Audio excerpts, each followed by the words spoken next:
Hiya. I'm going to do a bit of a question and answer video today, all about foundation tips, techniques, every little bit of getting your foundation right, basically. Earlier in the week, I'd done an It Cosmetics masterclass with Sarah Jossell for the Sunday Times Style. It was really lovely, but I had quite a few people say they weren't able to make it or they would have loved to have come. And so I just thought I would share some of the foundation tips that we discussed. You can apply these to whatever foundation you like to use, even if you don't wear foundation and you're just thinking about different things that you could do in terms of makeup on your complexion. So first of all, when we're thinking about foundation, I think one of the first things that you want to know is how to get the perfect colour match. The first, quickest and easiest thing I think is great to do is pop to your local counter of whoever's foundation you want to try and ask for a sample. I know at the moment with everything going on, people aren't able to actually apply it for you, but if you take a sample of what you think is going to be your best match, then that's absolutely great. When you're doing your colour match, I would always say check the centre of your face as well as the jawline. So many people just go for the jawline, but actually if you think the centre of your face, that's where you're going to see the bulk of your foundation. And also I think that lots of us can have different parts of our faces being slightly different colours. So like, for example, if you're prone to getting a bit of a tan in the sun, you might find that your hairline is slightly warmer than perhaps the centre of the face. So it's always good to check in a few places, but obviously you want to avoid that kind of obvious line on the jaw. That said, you do have people, and I'm one of them, so no judgment here. I like to warm it up a bit. I like to go a bit more golden. So you wear whatever shade you want to wear, because if anyone checked mine against my jawline, I don't know what they would find. I'm not distracted, by the way. I'm going through some of these questions to show you. So there's another option for finding a colour match. There is a website called foundation.com, and basically if you type in I wear tawny in double wear, then they'll be able to go, oh okay, it looks like you would be Barcelona in NARS Sheer Glow, or whoever you want to get your foundation from. Brushes. So what I want to do for this is more like quick questions and answers, so I'm not going to go into too much holding up products, but I did kind of want to show you a few different shapes. So I would say these are probably two of the most popular shapes you're going to see in a foundation brush. This is a flat brush, then you've got the likes of a domed, more fluffy brush.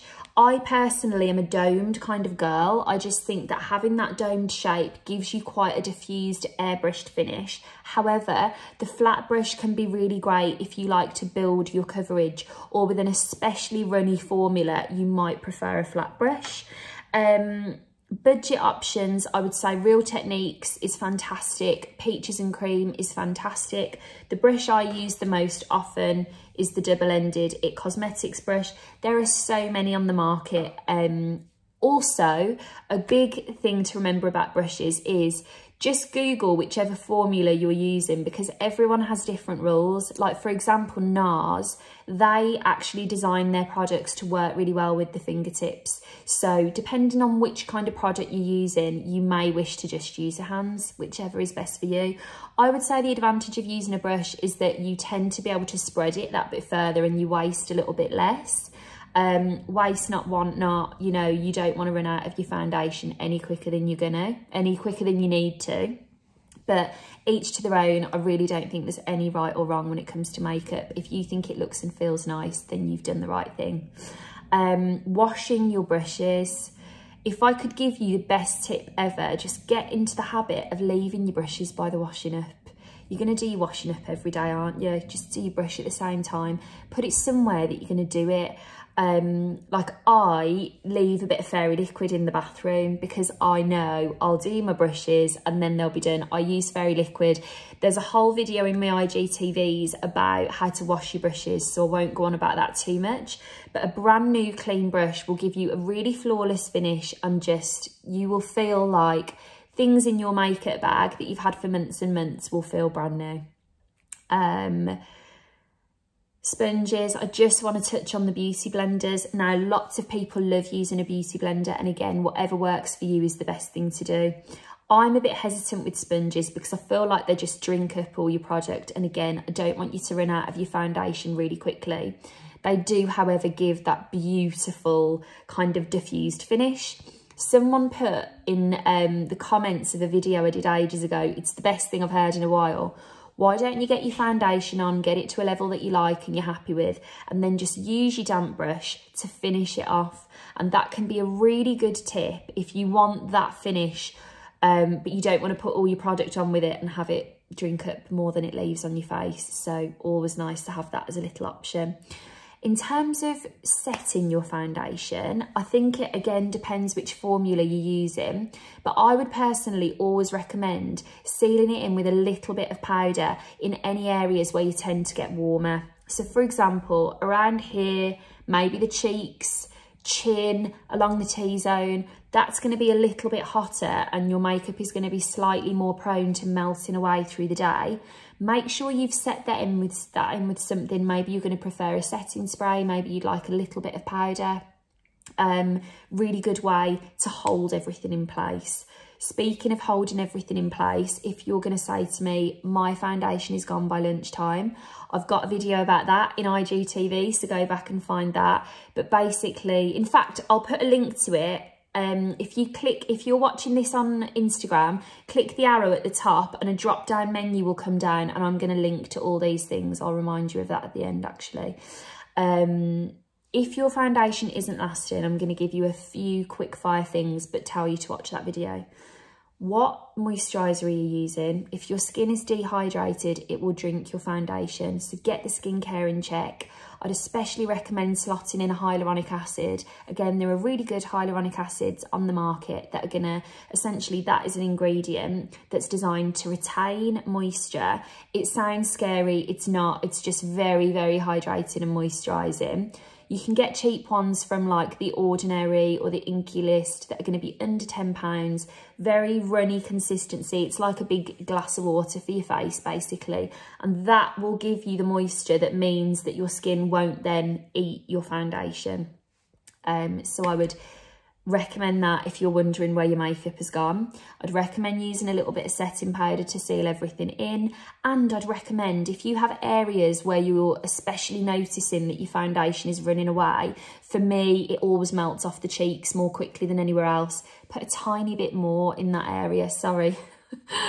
Something's tickling me there. I'm really, I had a spider on me recently, so I get very paranoid whenever I can feel anything. I've completely lost my train of thought, so I'm going to look at my notes. Put more product there, seal with powder and put your hyaluronic acid on. Same kind of principle, I would say, applies to using primers. I'm not personally bothered about primers. Sometimes I'll use them if it's going to add a benefit, like you really want a matte finish and it's a mattifying primer, or you really want radiance and it's going to add radiance, okay, fine. But 9 times out of 10, if your purpose is for it to hold your makeup in place for longer, I feel like you're better off investing in skincare than a primer. So one to think about. Oil control. What do I do if I have oil down the T-zone and, you know, maintaining that? First of all, I would say, again, have a look at your skin prep. Don't put anything too rich in the areas where you're prone to getting oily. Hydrate everywhere else and keep those oily areas free. And also, I would say, with your makeup, I feel like lots of people are looking for something that you just leave the house and never have to touch for the rest of the day. And those things do exist, but I feel like you're going to be happier with your makeup if you just kind of find a couple of things in your bag that you don't mind topping up at a few points. So I know it's a bit annoying, but if you just had maybe like a little powder compact and touched up those oily areas a couple of times, that's going to leave you feeling more flawless than experimenting with like a really heavy matte foundation that, yes, might keep you velvety all day, but looks so much heavier for the sake of what you compromising and doing a bit of powder could help you to look a bit nicer and not have to wear as much. Do you know what I mean? Equally, If you want to look really radiant, but you don't want to go a step too far, do exactly the same thing. Apply the radiance in the areas where you want a little bit more dewiness, and don't put it all over, because that's when it will be really striking. But if you keep everything else quite neutral and then have these moments of illumination or whatever it is, everything will fall a little bit more into place. Preventing foundation from sitting in fine lines. This is a really important one, in particular for concealer around the eye area, but also foundation. A tiny bit of powder goes a long way when it comes to preventing things falling into fine lines. If you think about when you've got creams on your skin, when they warm up and heat up, they're going to move around a little bit. So if you've sealed them in with a touch of powder, you're telling them, please don't go anywhere, stay where you are. So that is going to prevent excess product gathering in the likes of your laughter lines, around the eyes, and this area, wherever it might be that you're concerned with. A few other questions about generally keeping things in place for the likes of texture or rosacea. If you have really textured skin, maybe it's dry, maybe it's flaking, again, I've got a video on this for you, so go and have a look for that one. But just quickly, back to my beauty blender point, even though I wouldn't ideally recommend it as a day-to-day, if you're finding these days that everything is so textured, bumpy, dry, you don't know how to get an even coverage, that will really gently press the product into those areas. And if you think of like a rounded foundation brush that I love, you do still have to circular motions it in, whereas if you're just pressing with that sponge, you're not going to irritate and lift anything off anymore. You're just going to help to build the coverage without disturbing anything. So in that instance, knock yourself out with your sponge. A few little notes on pigmentation or discoloration that you maybe want to look at. It is always great if you have something especially dark, for example, maybe blue or purple, you may prefer to use something that's more of a colour corrector rather than a traditional foundation or a traditional concealer, because that will have properties built into it to help diffuse the colour that you're looking to kind of counteract, and also give you a nice coverage. And so just keep in mind that a colour corrector option might be a better fit for you than a traditional foundation or concealer. Personally, just, you know, I use the IT CC cream every day for me. That's my personal choice of foundation. I love it. I've been a makeup artist for 10 years. There's so many complexion products and foundations that I really, really rate. And I use a mixture of so many brands and products in my kit.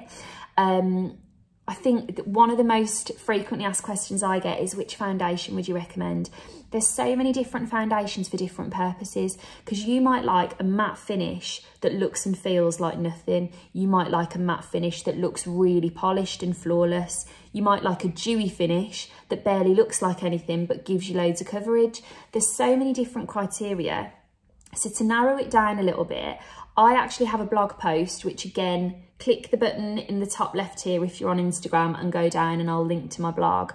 It's a really boring blog post. There's no pictures, it's not singing or dancing, but I've got a list of foundations I recommend, powders, concealers, all of these things. And then I've got keywords next to them, like this is lightweight, dewy, long wearing. This is matte, velvety, full coverage, whatever it is. Have a little read of that. There are loads of suggestions on there. Hilariously, side note, when I was like looking for the name of the blog, they were like, what do you want it to be? And I thought, oh, we're rosegallagher.com if that's available. And it was available, or so I thought. So it's now rosegallaghercom.wordpress.com. But anyway, we got there in the end. The important thing is the list of foundations is on there. Okay, any more questions, please feel free to leave them in the comments here. If this has been fun, I've never really done anything like this before, but I really enjoyed the masterclass this week and I thought I might do a video or something like it. If you've enjoyed this kind of chat, I'll do more videos like this, so let me know which topics you'd like and we can just keep doing a bit of, you know, a one-woman question and answer essentially. But yeah, let me know anything else that you want to know about foundation and I'll keep coming back to you. And yeah, have a lovely weekend and I'll talk to you soon. Take care.